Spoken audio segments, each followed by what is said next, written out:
Okay, I don't know what's wrong with my body, but I think I'm running temperature.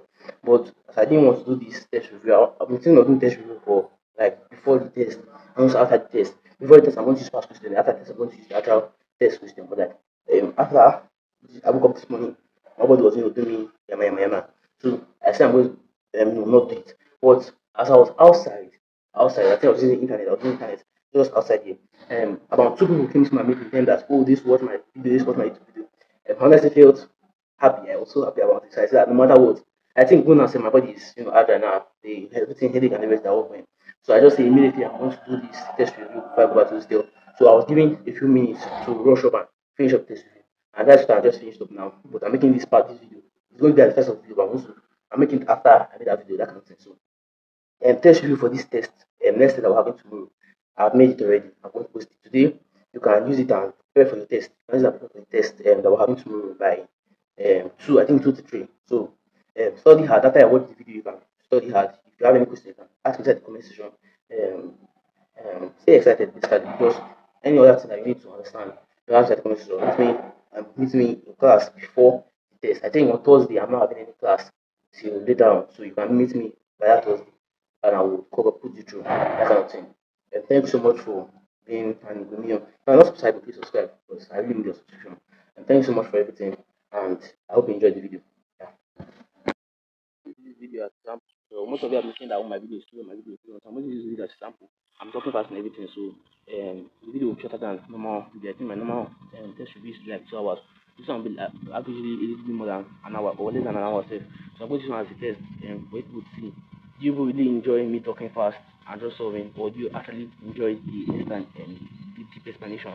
So that deep explanation will come with the backside as I'm explaining deeply. The time that the video will be longer, but this time now, as I'm explaining just briefly, the time that the video is will be shorter. So you tell me between this one and the previous one, which one do you prefer? More explanation or less time? Which one do you prefer? Shout out to Shawn and the other boy. I can't the other boy not saying his name, just can't me. But shout out to Shawn and the second person that met me. It's because of them that I'm doing this video. Thank you. Thank you. I'll still take more time. Bye.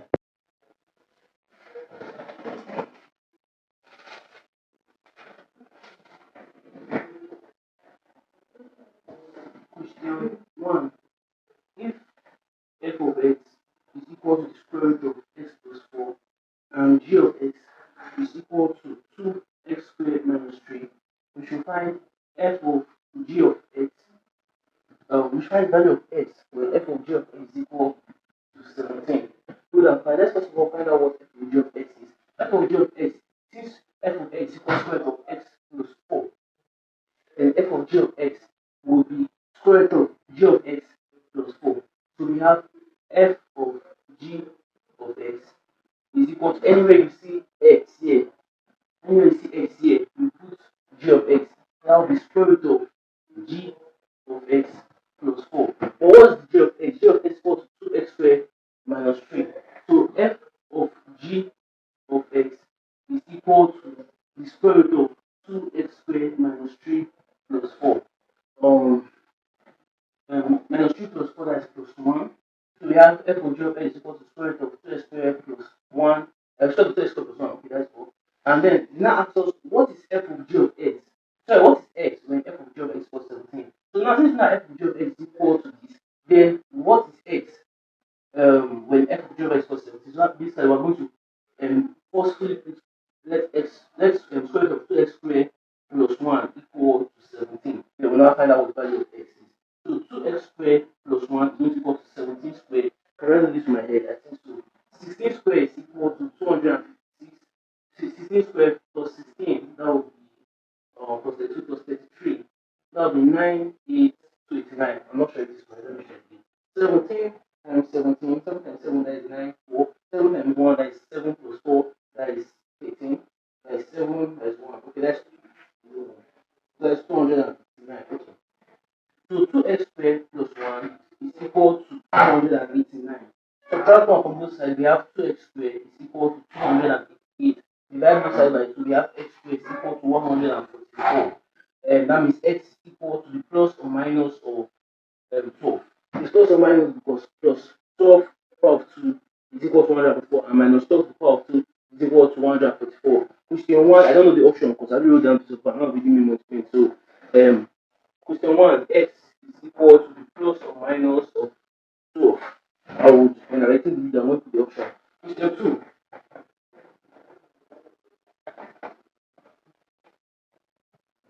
only 30 minutes. So, question 2, question 2, f of x. Given that f of x is equal to 4x plus 3 divided by 5x minus 4, we should find the f inverse of minus 1. Okay, first of all, we have 5x inverse of f inverse of x. Basically, what f inverse of x is that this time I can give the value of x, you are going to get the value of y. But what if you are given the value of y? How can you get the value of x? That's what I'm saying. So first of all, let this f of x equal to y. So y is equal to 4x plus 3 divided by 5x minus 4. Now let's make x the formula. Compare those sides by 5x minus 4. We're going to have 5xy minus 4y is equal to 4x plus 3. Okay, we're making x the formula. So let's move this x here and this y here. So that will be 5xy minus 4x is equal to 4y plus 3. Good. You can subtract x from here. Now x bracket 5y minus 4 is equal to 4y plus 3. Divide both sides by 5y minus 4. You're going to have x is equal to 4y plus 3 divided by 5y minus 4. Good and fine. Now I found f inverse. This now the f inverse of x is equal to 4y, or let's make it of x. Now 4x plus 3 divided by 4x minus 4. Good. Let's try the f inverse of minus 1. So let's put minus 1 inside here. Minus 1 times 4, that will be minus 4 plus 3, that is minus 1. Divided by minus 1 times 5, that will be minus 5 times minus 4, that will be minus 9. 1 divided by minus 1, minus 1 times minus 1 will be 1 over 9. Basically, what this means is that if you put in 1 over 9 into this function, you are going to get back to minus 1. I'm not going to try that out, but you can try that out by yourself. If you put in 1 over 9 to confirm your answer, you put in 1 over 9 into this, you are going to get minus 1. Because this is the f inverse of minus 1. So you can see that over again. So the answer for number 2, f inverse of 1, f inverse of minus 1 is equal to 1 over 9. I don't think I've ever been this fast in solving a question before. I never used to take my time to explain this. Let's go to question 3, please. Question 3. Let me do this. Question 3 says define the limit of the square root of, we should find the limit as x tends to 2 of the square root of 3 minus x minus 1 divided by 2 minus x. Good, we have 2 minus x here, and if putting x equals to 2 here, we are going to get 0 in numerator. We don't want that. So instead, okay, we can actually get 0 in numerator because 1 divided by 0 is to infinity. But if you put in 2 inside here, we are going to have square root of 1 minus 1, that is 0 divided by 0, and that is what we don't want. We don't want 0 divided by 0. So we have to evaluate this limit. And to evaluate this limit, the way that I want to do this is to multiply here by the square root of 3 minus x plus 1 divided by the square root of 3 minus x plus 1. I'm doing that because here I'm seeing a so I'm seeing here a sort form, so I can just find the conjugate and multiply the numerator and denominator by the conjugate. So I multiply the numerator, I'm going to have 3 minus x minus 1 divided by 2 minus x times the square root of 3, I mean, use the square root, 3 minus x plus 1. Good and fine. 3 minus x minus 1 will give you 2 minus x. So here you have 2 minus x divided by 2 minus x times the square root of 3 minus x plus 1. So now what you do, you can just cancel this out. So you are going to be left 1 divided by the square root of 3 minus x plus 1. If you plug in x equals 2 into here, you will get 1 divided by the square root of, let me put limit as x tends to 2, the limit as x tends to 2. If you plug in 2 into this, you're going to have 1 divided by the square root of 3 minus 2 plus 1. This is equal to 1 divided by 1 plus 1, which is equal to the half. So the answer for this limit is question 3, which is equal to 1 over 2. Put a dot on that. Question 4 now says that we should find a limit. Question 4 also is a limit question. Question 4 is a limit question. Question 4 says we should find the limit as x tends to 3 of the square root of 12 minus x divided by the square root of 6 plus x minus 3. Okay, the first thing you do is to check if it will give you an indeterminate form. If you plug in x plus 3, I don't have square root of 9 minus 9, that is 3 here, and plug in 3 so I don't have 9 minus 3, okay, that is 0 over 0. So these are indeterminate forms, so you can can apply your limit here instead of just substituting. You have to apply some laws of limit. Okay, let's apply some law of algebra. I'm going to have multiply here by the conjugate of both the numerator and denominator. So let's do the numerator first of all. If you multiply here by the square root of 12 minus x plus x divided by the square root of 12 minus x plus x. I believe that's like the first step you should always do. Whenever you are giving all these forms in short form, where you have square root of this minus this, I just multiply them by the conjugate so something will cancel out. So like this square root will be opened of course. It will be difference of two squares. So you are going to have a square plus b square, a square minus b square, sorry. Difference of two squares. So this square root here will just turn to the number, it's not turn to, you don't have that square root again. And that's what we want to do. We want to just remove that square root. Okay. The square root of this time, or this 10 times this time will give you 12 minus x squared divided by root 6 plus x minus 3, all multiplied with root 12 minus x plus x. Good. We multiply by the conjugate of the numerator. Now let's multiply by the conjugate of the denominator. So the here to be simplified. We multiply by the conjugate of the denominator. We are going to have the square root of 6 plus x plus 3 divided by the square root of 6 plus x plus 3. Good. If you now multiply this times this will give you 6 plus x minus 9 divided by 12 minus x squared, all multiplied with 6 square root of 6 plus x plus 3. This will now be multiplied with the square root of 12 minus x plus x. Okay, 6 minus 9 will give you minus 3, so here will be x minus 3. X minus 3.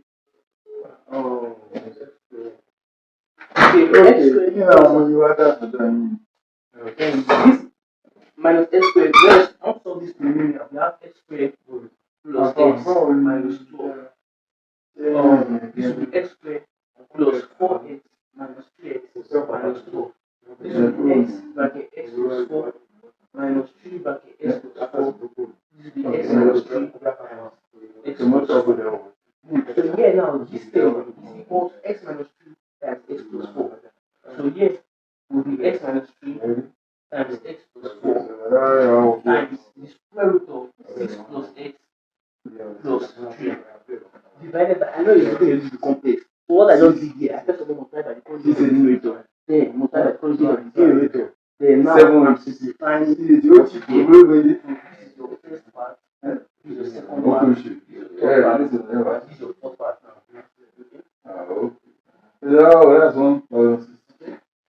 So now divided by x minus 3 times the square root of 12 minus x plus x.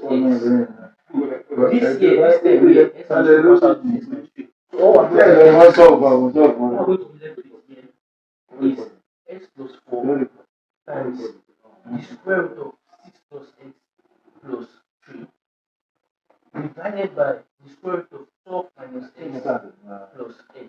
Now, if you put in the value of x equals to 9 and substitute, you put x equals to 3, here you have 3 plus 2, that is 7.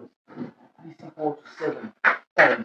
If you put x equals to 3, you're going to have 6 plus 3, that is 9. Square root of 9, that is 3. 3 plus 3, that is 6. So that's 7 times 6 divided by. If you put in x equals to 3, you're going to have 12 minus 3, that is 9. 9, square root of 9, that is 3. 3 plus 3, that will be 6. So 6 here will cancel out 6 here, leaving you with the answer of 7. I believe you have flowed to this point. If you have not flowed, please ask me inside the comment and I will explain for you in words. If I don't explain for you in words, I'm going to create a video for you in hostel. But then that video in hostel will be using a smaller board. That's why I'm trying to rush using this big board because of I have 30 more minutes to solve the main questions. So this is question 4. Question 4. That's equal to what? 7. Okay?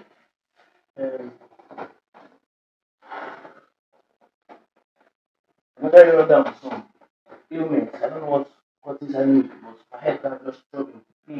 But I decided that's why I don't want to do this video. But then I got 2 people that say that they used to watch my YouTube video. So I say because of them I'm going to create these videos. So now they say we should find the limit of f of x. Okay, no, I just wrote down in rush some keynotes. So I've gotten how the question was. But what I understand is we should find the value of k that f of x, the limit of f of x as x tends to 1 would exist. Okay, for a function, for a limit to exist, there is a limit from the left hand side should equal to the limit from the right hand side. So first of all, f of x is defined as, let me make sure the camera is catching the ink. Yes, the camera is catching the ink, unlike the other ink. Let me show you that the other ink is another thing. So the f of x is defined as 3x plus 5 when x is less than or equal to 1, and 2x plus k when x is greater than 1. Good. Since k is here, let me leave this lower one. Let me evaluate this first one. Let me find the limit for the left hand side. So for f of x, so the limit as x tends to a of f of x to exist, then that means the limit should equal to the limit of f of x as x tends to a from the left hand side, and also equal to the limit of f of x as x tends to a from the right hand side. Good. So first of all, let's find it from the left hand side since x is less than 1 here. Let's find it from the left hand side. So we're looking for the limit of f of x when x is as x tends to 1 from the left hand side. So that is when x is less than 1. So that function will be 3x plus 5. Now all you do is to put in x equal to 1 into this. If you put in x equal to 1 into this, you're going to have 3 plus 5, which is equal to 8. That means for this function to have a limit as x equals to 1, then this k value, whatever 2x plus k is also equal to 8. So this for the first part, we have found our limit is equal to 8. Now let's make sure that 2x plus k should also equal to 8. So the limit of f of x as x tends to 1 from the positive side, that is when x is greater than 1, should equal to what? F of x when x is greater than 1 is equal to 2x plus k. Okay, this compulsory, you are forcing it to equal to 8. So we'll find the value of k. You are forcing it to equal to 8. So we'll find the value of k. Okay. Since x equals to 1, this will be 2 plus k equal to 8. That means k was equal to 6. So for this limit to exist, k here was equal to 6. For this limit to exist. If k is not equal to 6, k is equal to the other thing, then the limit from the left hand side will not equal to the limit from the right hand side. So this limit will not exist. But if k is equal to 6, the limit from the left hand side is equal to the limit from the right hand side. So the limit exists. So for 5, we have k is equal to 6. I'll put the option in when I'm editing. So we're done with this question. The next question now says, the next question is question 6. Okay, which is true? If f of x as x tends to 5, where, okay, which of them, which of them is true? If the limit of f of x as x tends to 5, where f of x is equal to the absolute value of x minus 5 divided by x minus 5, the absolute value of x minus 5 is equal to x minus 5 when x is greater than 5, and is equal to minus x plus 5 when x is less than 5. So for the limit as x approaches or limit as x approaches 5 from the positive side is going to be x minus 5 divided by x minus 5, and that's going to be positive 1. So option A is wrong because option A says the limit is going to be minus 1. That is wrong. Okay, the limit. Basically, to solve it, just draw the graph of absolute value of x. Absolute value of x equals to this. Okay, if you differentiate the absolute value of x with respect to x, you are going to get the absolute value of x over x, which is basically just absolute value of like if it is x is greater than 0, then the derivative, the absolute value of x over the x will equal to positive 1. Will equal to positive 1 because I said the gradient x plus 1. But if x is less than 0, then the derivative of absolute value of x over x would be equal to negative 1 because it will be from the left hand side, from like the negative to curve down. Okay, so the limit as f of x as x tends to positive 1 should be plus 1 and not minus 1. So option A, babu. B too, the same reason, babu, because it's supposed to be minus 1, not plus 1. Okay, option D now says the limit of f of x exists. No, as x tends to 5, the limit does not exist because of no. Yeah, the limit does not exist because of for this particular question, the thing is going to look something like this. It will look something like this, where here will be 5. Here will be 5. Then it now go to the negative of 1. Here will be plus 1, here will be negative 1. Okay? Remember, when x is greater than 5, it will be plus 1. When x is less than 5, it will be minus 1. So it looks something like this. So at this point here, you can see there's discontinuity. One point is down here, another point is up here. So it's not continuous. You cannot draw it. I'm going just this way. I'm moving my hand and draw here. I cannot draw it in one straight line. I have to lift up. and good. So it's not continuous. So the limit of f of x does not exist. So option C is correct and option D is wrong. So that answers this question. We have question 6.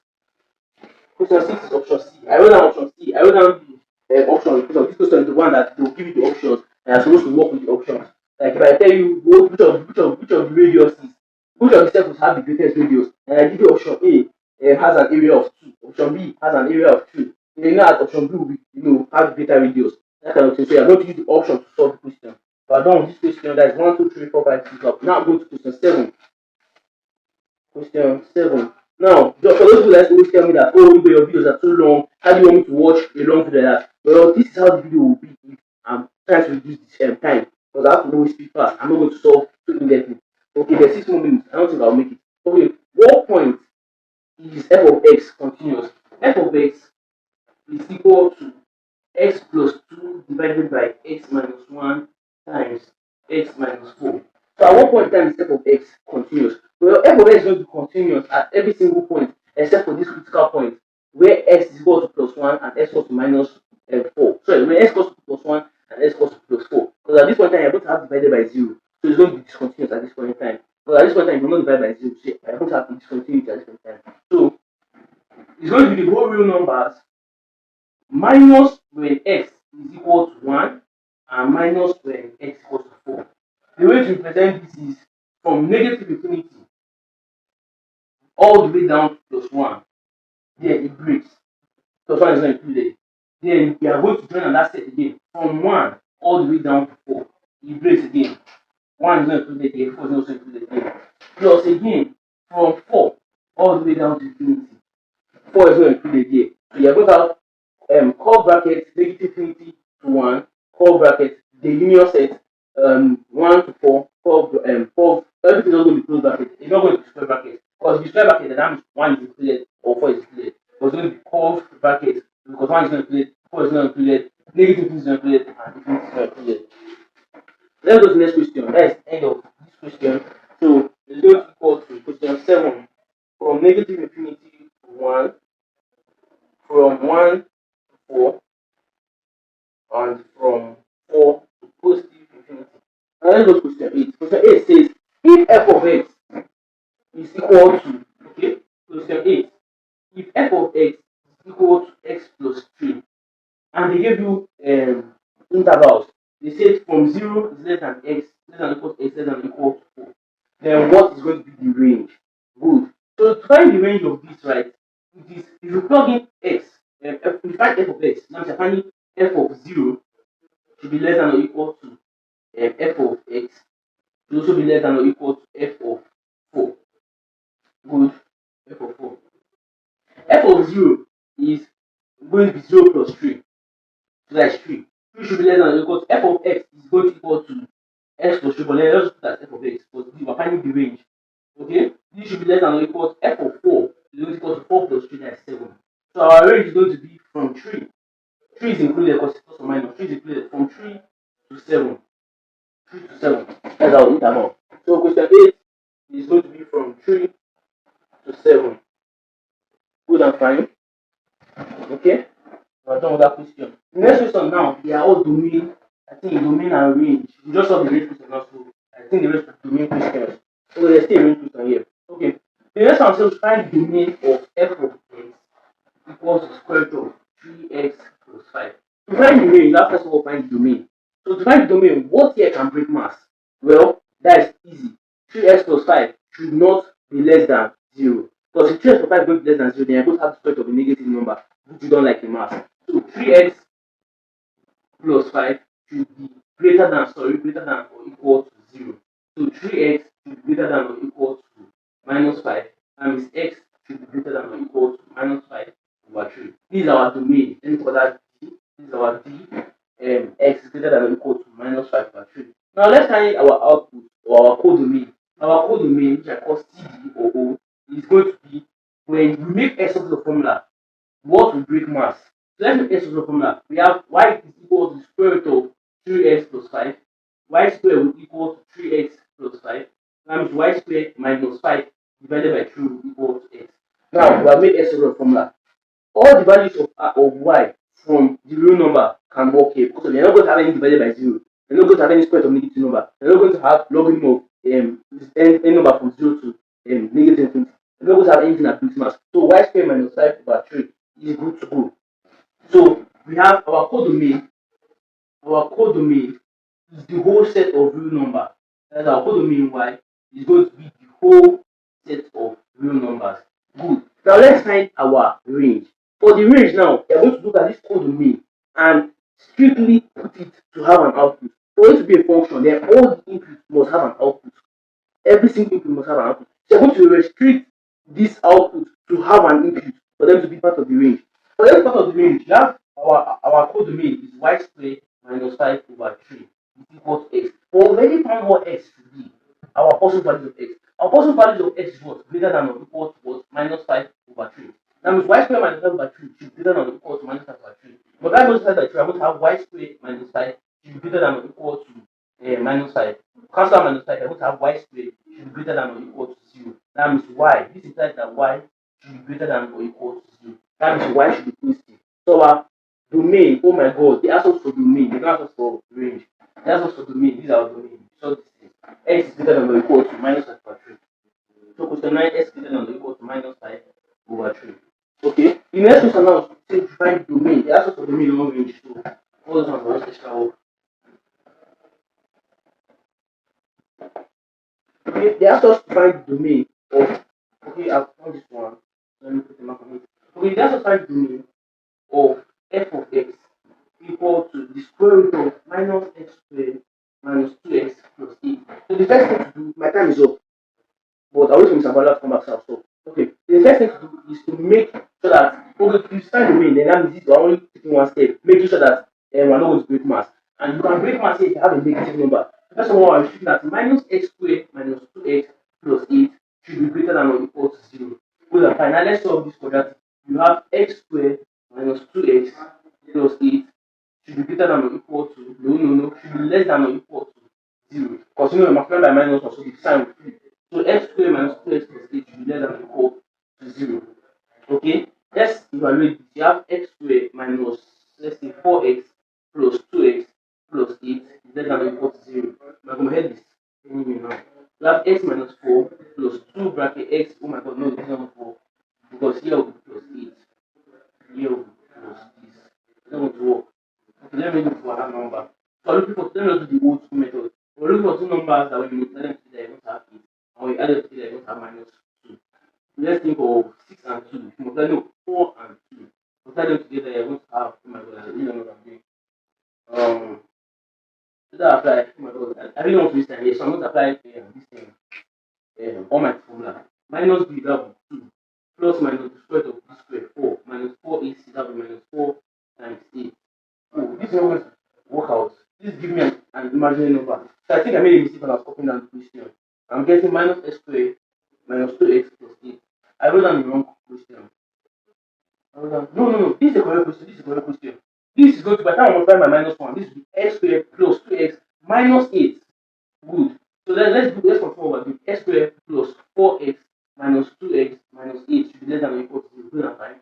X bracket x plus 4 minus 2 bracket x plus 4 should be less than or equal to 0. Times x minus 2 times x plus 4 should be less than or equal to 0. Good. Since you know x minus 2 times x plus 4 should be less than or equal to 0, our turning point is going to be when x is equal to 2 and when x is equal to minus 4. Which of them is lesser? Minus 4 is less. So you have minus 4. No, let's say x is less than minus 4. Then you have for minus 4 less than by time what? This one better.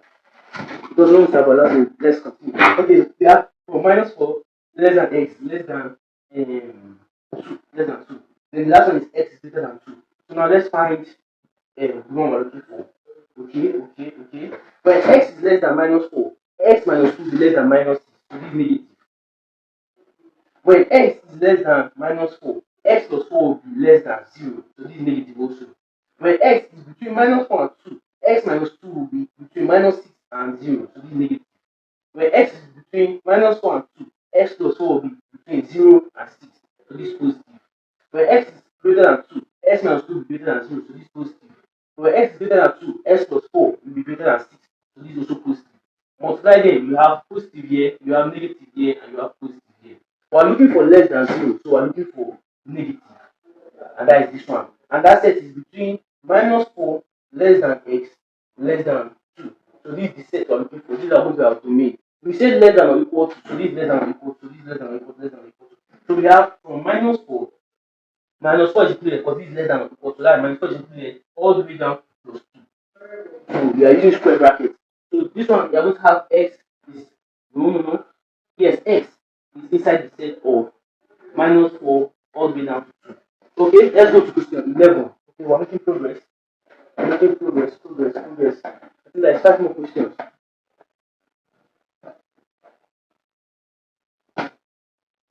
Okay, let's find the range. So to find the range of f of x equal to 1 over x, we're going to apply the same step that we did the last time. The first thing we need to do is to make sure that here does not break mass. To make sure here does not break mass, you can see that x can set any value except for x should not equal to 0. So our range is going to be literally just x is inside the set of real numbers minus with backward slash minus 0, the set of 0.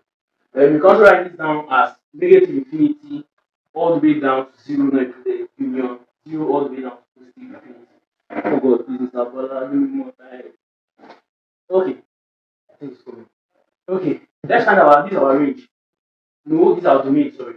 Now let's find out our codomain. Our codomain is make y subject formula. If you make y subject formula, you're going to have y is equal to 1 over x. Make x subject formula, sorry. That is x equal to 1 over y. Now we don't want y to also break mass. So y should also not equal to 0.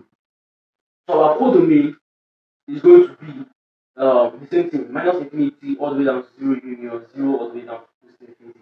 But now I think that as I did last time, that all the values of y should also be linked to the value of x. So since we have that y 1 over y is equal to x, and we see that x is equal to all the real numbers besides 0, then that means this thing, our range of values for 1 over x is going to be all the real numbers beside 0, basically all the real numbers beside 0. I don't know how to put out the option, but then I think this would be like the best way to put out the option. So I'm going to write that down here. Minus infinity all the way down to 0 union 0 all the way down to positive infinity. That's our range is going to be all the numbers. Since y is restricted from all the real numbers except 0, and x also is restricted from all the real numbers except 0, that means our range is going to be restricted from all the real numbers except, it's going to be equal to all the real numbers except 0. Now let's move on to the next question, question 12. Question 12. Okay. Question 12, for example, question 12 now is also a range question. It's also find the range of f of x as f of x equal to the square root of x plus 1 plus 3. To solve this, I first of all have to make sure that this does not break mass. So x plus 1 should be greater than or equal to 0. That means x should be greater than or equal to minus 1. This is our range. This is our range, sorry. Now let's find our codomain. Our codomain is make x equal to formula. So you have y is equal to the square root of x plus 1 plus 3. Y minus 3 is equal to the square root of x plus 1. You have y minus 3 all squared is equal to x plus 1. You have y minus 3 all squared minus 1 is equal to x. So now what can break mass here? Nothing. You don't have divided by addition here. You don't have square of negative number. You don't have logarithm of a number equal to 0 or less than 0. So nothing here can break mass. So our codomain is equal to all the real numbers. Bam. My time is up. Now, okay, I can continue. Continue. Okay, text up. Yeah. So our codomain is equal to the set of real numbers because there's nothing here that can break mass. Now let's find range. For to find range now, since we found our codomain, you need to make sure that every value your codomain has a value in your input. So since make sure that value in your input, then you have to equate this x to what we say x should be greater than or equal to minus 1. You have to equate this x should be greater than or equal to minus 1. So that means y minus 3 all squared minus 1 is equal to x, which is also greater than or equal to minus 1. Minus 1 equals to minus 1, you have y minus 3 all squared is greater than or equal to 0. That means y minus 3 is greater than or equal to 0. That means y, this implies that y is greater than or equal to 3. So yeah, this is going to be our range of values. Y is greater than or equal to 3. Let me write that down. We have y is greater than or equal to 3. Is it 3 or minus 3? Okay, it's 3. Okay, that is the next question. 1, 2, 3, 4, 5, 6, 7, 8, 9, 10, 11. Okay, okay, so now question 13 to 15. Okay, question 13 is a third question. Question 13 now asks us that if A is equal to the set of 1, 2, and 3, and B is equal to the set of 2, 3, and 4, which of the options represents the mapping of A? Okay, let me write it down here. A is equal to the set of 1, 2, 3. B is equal to the set of 2, 3, 4. Whether I came late for the class or I was sleeping, but I'm sure that you only gave us the knowledge of this. They didn't solve any question under this. Only, oh, they did. Is in notes. Is in notes. Because I remember a question where they gave you number of days in a week. You know, the days in the weekend. You have the number of classes you're having those days in the week. You can apply that knowledge to solve this question. Ah, okay, good and fine. We have to find the mapping of A. Option A, we have the set of, I'm not going to write it randomly, there's no time. We have 1, 2, we have 1. The first thing we should check out for is there a value of X that has two values of Y? In this case, is there a value in A that has two values of B? Let's check that out. You are seeing that there's 1 here, there's also 1 here. So 1 is mapped to 2, 1 is also mapped to 3. That is not allowed. Each input must have only one output. So 1 here is mapped to this, so A is wrong. Here you are seeing that 3 is mapped to 2 things. 3 is mapped to 2 and 3 is mapped to 4. So this is wrong. Now, the second thing to check for is that every of your inputs must have an output. Every single input you have must have an output. Yeah, there's an input for mapped for, there's an output for 1, there's an output for 2, but there's no output for 3. So option B is not a function because there's 3 inside set of A and it's not mapped to anything. So it's not a function. Every single input must have an output. The outputs now may not be used. If the outputs are not used, then they're just part of the code domain. But if the outputs are used, then they're part of your range. Now let's go for option D. Option D has 1 map to 3. So 1 is used, good. 3 is also used. It has 2 map to 2. 3 is used, 2 is also used there. You have 3 map to 3. So 3 is used and 3 is used. But 4 is not used. It's still going to be a function. Because 4 is part of your code domain, but it's not part of the range. So it's still a function. Okay? But your output now, all of them, because all of them are used. And they are not mapped twice. So option D, no, option C is the correct answer. Question 13, option C. Around now. Okay, the next question now. This question now, I'm always like to people. This question needs a lot of concentration. Concentration. So let's solve it. Let's handle it. So you have find the limit as x tends to negative infinity.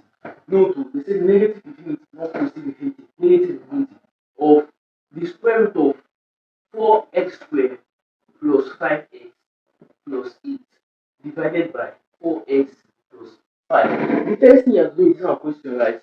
You're not, if here was maybe plus 1, then I'll multiply by its conjugate. And I'll multiply by its square root of 4x squared plus 5x plus 8 minus 1. Multiply by its conjugate. But since we just have this here, the easiest thing to do is to factor out this x squared that is here. If you factor out this x squared that is here and factor out the x that is in the numerator, you are going to have this is equal to the square root of x squared times 4 plus 5 over x plus 8 over x squared divided by 4x plus 5.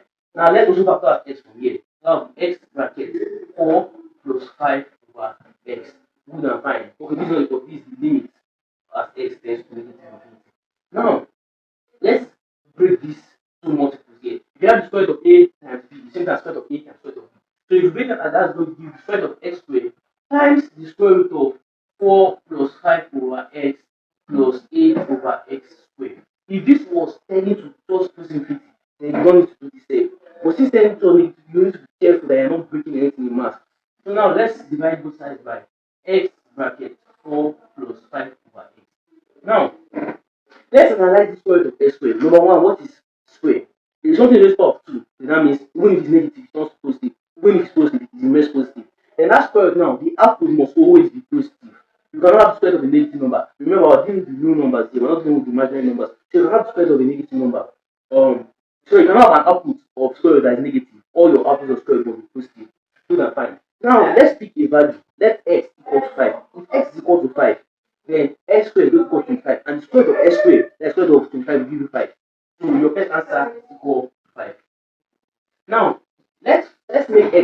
minus 5. If x equals to minus 5, then x squared is equal to 25. Square root of x squared will give you 5, not minus 5 will give you 5. This is equal to 5. But don't forget that this x here was negative 5. And this 5 that is here is seen as minus times minus 5. Let that sink in. Minus times minus 5 is seen as plus 5. So when x is greater than 0, when x is positive, then the square root of x squared is going to equal to x. But when x is negative, when x is less than 0, the square root of x squared will equal to negative x. Or rather, you can just see that the square root of x squared is equal to absolute value of x.